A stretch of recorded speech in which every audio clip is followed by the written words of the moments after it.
নবী অবাক হয়ে দেখলো, আরে আমি মদিনাতে এখনো পৌঁছিনি, আল্লাহ পাক মদিনার জনগণকে মুহাম্মদ রাসূলুল্লাহর পক্ষে তৈরি করে ফেলেছে। বলেন তো আল্লাহ পারে কি পারে না? আল্লাহ তাআলা এই দায়িত্ব নিয়েছেন, নবীজি আপনিকে আমি পাঠাবো, আমি একা ছেড়ে দেব না। এই মক্কার লোক আপনাকে রহমত হিসাবে বুঝতে পারে নাই, আপনাকে এখন আমি যেখানে পাঠাবো সেখানকার জনগণ আপনাকে রহমত বলে গ্রহণ করবে। নবী পাক সেখানে গেলেন, বিরাট একটা দরবার হলো, জনগণ একত্র হলো। মদিনার শাসক হিসাবে বিশ্ব নবীর মাথার উপরে রাজমুকুট উঠাইয়া দিয়া, মদিনার রাষ্ট্রপতি বানায়া, নবীর হাতে শাসন ব্যবস্থা দিয়া মদিনার জনগণ এই দুনিয়ার মধ্যে বেহেশতের পরিবেশে লালিত পালিত হওয়া শুরু হয়ে গেল। জাহেলিয়াতের নেতাগুলো বিদায় হলো, গজবের নেতাগুলো বিদায় হয়ে গেল, জাহেলিয়াত বিদায় হয়ে গেল। মদিনা তা কোরআনের আলোয় আলোকিত হয়ে গেল, কোরআনের রঙে রঙিন হয়ে গেল মদিনা। একসময় মদিনার ঘরে ঘরে আনন্দের হিল্লোল বয়ে গেল। একটা যুবতী মেয়ে মদিনার এক প্রান্ত থেকে আর এক প্রান্তে যায়, আর ধর্ষণ হয় না। একটা টাকাওয়ালা মানুষ মদিনার এক পার্শ্ব থেকে আর এক পার্শ্বে যায়, টাকা লুটপাট হয় না। এমন অবস্থা যখন বিরাজ করল, সব জায়গায় নিরাপত্তা বিরাজ হয়ে গেল, বিচার ব্যবস্থা কায়েম হয়ে গেল, সেই সময় বিশ্বনবী বললেন, খয়রুল কুরুনি কারিনি, বলেন খয়রুল কুরুনি কারিনি, সর্বশ্রেষ্ঠ যুগ হলো আমার যুগ। জোরে বলুন না সুবহানাল্লাহ। সর্বশ্রেষ্ঠ যুগ হলো আমার যুগ, কেননা আমি এই যুগটাকে তৈরি করেছি আল্লাহর কোরআন দিয়া। আল্লাহর কোরআন দিয়ে যেই যুগ, যেই দেশ, যেই জামানা, যে জাতি সজ্জিত হবে, আল্লাহর কোরআনে রঙে রঙিন হতে পারবে যারা, আল্লাহর কোরআনে রঙে রঙিন হতে পারবে যারা, মদিনার মতো সোনালী মদিনা, সোনালী দেশ, সোনালী সমাজ আবার তৈরি হবে কিনা? জোরে কোন, আবার তৈরি হবে। আজ এই বাংলাদেশ আজকে জাহেলিয়াত দিয়ে ভরা হয়ে গেছে। সৌদি আরবের সেই সময়কার পুরা জাহেলিয়াত আমাদের বাংলাদেশে এসেছে। 6 বছরের 4 বছরের শিশু বাচ্চা থেকে শুরু করে 80 বছরের বৃদ্ধা মহিলা পর্যন্ত ধর্ষণের হাত থেকে রেহাই পাচ্ছে না। পুরা জাহেলিয়াত আসতেছে। বাবা মারা গেছে, চেয়ারের মধ্যে লাশটা বসায় দিয়া, এরকম দেখছেন নাকি? বাবা মারা গেছে, চেয়ারের মধ্যে লাশটা বসায় দিয়া, এসি ছেড়ে দিয়া, ফ্যান ছেড়ে দিয়া, মরা বাপের আঙ্গুল থেকে আপনার কালি লাগায়া টিপসই নিচ্ছে এই দলিলের মধ্যে, যাতে বোনদেরকে দেওয়া না লাগে।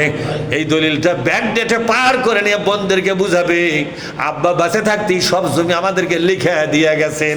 সেটা আবার মর্দের মতো মরদ হয়ে ভিডিও করতেছে, ভিডিও করে মর্দের মতো মরদ হয়ে আবার ফেসবুকে ছেড়েও দিচ্ছে, বুঝাচ্ছে আমার বাবা মরেনি মরেনি। এই দেখো টিপসই চেয়ারত রাজ সিংহাসনে বসে আমাদেরকে জমি দলিল করে দিয়া গেছে, বোনেরা তোরা দেখ। কিন্তু আজকে আধুনিক বিজ্ঞানের যুগে বলেন তো এই মিথ্যার কোনো সুযোগ আছে? তারা ধরা পড়ে গেছে, মরা মানুষের টিপ নিয়েছে, হিতে বিপরীত হয়ে গেছে। বিপরীত হোক আর পক্ষে থাকা, সেটা আমার আলোচনার বিষয় নাই। আমার আলোচনার বিষয় হলো এটা কি জাহিলিয়াত কিনা? ধরে কোন জাহিলিয়াত কিনা? এই জাহিলিয়াত মুক্ত বাংলাদেশ, আপনার লম্পট নেতা মুক্ত বাংলাদেশ, গজবের নেতা মুক্ত বাংলাদেশ নির্মাণ যদি করতে চান, এটাই হবে বিশ্ব নবীর প্রতি আপনার ভালোবাসা। সুদূর নবীর নাম আপনি নেবেন, আঙ্গুলে চুমা খাবেন। কিসে চুমা খাবেন? আঙ্গুলে চুমা খাবেন, কপালে, চোখে, ভুরুতে আপনি লাগাবেন। হ্যাঁ, এটা ভালো কাজ। কিন্তু যারা এই কাজটা করতেছেন তাদের কাছে আমি জিজ্ঞাসা করতে চাই, বিশ্ব নবী কোন জাহিলিয়াতের নেতা, কোন গজবের নেতাকে সহ্য করেছিলেন? যারা বলেন সহ্য করেছিলেন? মুসা নবী তো ফেরাউনকে সহ্য করে নাই, ইব্রাহিম আলাইহিস সালাম তো নমরুদকে সহ্য করে নাই। বিশ্ব নবী মুহাম্মদুর রাসূলুল্লাহ সাল্লাল্লাহু আলাইহি ওয়াসাল্লাম তো আবু জেহেল এবং এই গজবের নেতাদেরকে সহ্য করে নাই। দুনিয়ার কোন নবী রাসূল গজবের নেতাদেরকে সহ্য করলো না। তো তোমার বাংলাদেশে গ্রাম থেকে শুরু করে, কোত্থেকে জোরে কন, গ্রাম থেকে শুরু করে সংসদ ভবন পর্যন্ত যতগুলো গজবের নেতা চেয়ার নিয়ে বসে আছে, এরপরও তুমি খালি চুমা খাও। এই চুমা খাওয়াই কি তোমার আসল কাম? ওই গজবের নেতাদেরকে বিদায় করার কোনো চিন্তা তোমার মাথাত নাই। কথা ঠিক না বে ঠিক? তাহলে ওপরে ওপরে চুমা খাও আর ভেতরে ভেতরে তুমি গজবের নেতাদের দল করো, পার্টি করো। তোমার মতো বেঈমান লোকের কোনো মূল্য নবীর কাছে নাই। এটা হলো 1 নম্বরের বেঈমান। কথা ঠিক না বে ঠিক? জোরে কন। এর চুমা দিয়া কোনো কাম হবে না, এর কোনো দাড়ি টুপি দিয়া কাম হবে না ভাইজান। আপনি নবীর মতো কর্মসূচি যদি না নেন, আপনার এই সুন্নতের মোহাব্বত, নবীর মোহাব্বত, আশেকে নবী আছে না নাই? জোরে কন। তুমি কিসের আশেক? তুমি বেঁচে আছো আর তোমার দেশটাই জাহিলিয়াত চলতেছে। একটা হলো জাহিলিয়াত চলতেছে, আর একটা হলো গজবের নেতারা আরামে ক্ষমতা চালাচ্ছে। কথা ঠিক না?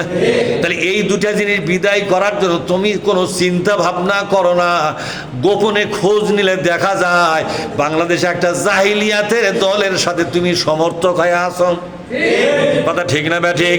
তাহলে এইরকম দ্বিমুখী চারিতা, দুই চরিত্র, রাজনীতি করো সলিমউদ্দিন, আবার ইবাদত করার সময় বিশ্বনবীকে চুমা খায়া সুরমার মতো চোখে লাগাও। কথা ঠিক না বে ঠিক? এইরকম দ্বিমুখী চরিত্র, যেরকম কি মুখী চরিত্র, এইরকম দ্বিমুখী চরিত্র, দো হাসলে আর সাকাটি। কথা কন না কেন? দো হাসলে আর সাকাটি মার্কা লোক, এই লোকের কি কোনো মূল্য আছে নাকি রে? যেরকম মূল্য আছে নাকি রে?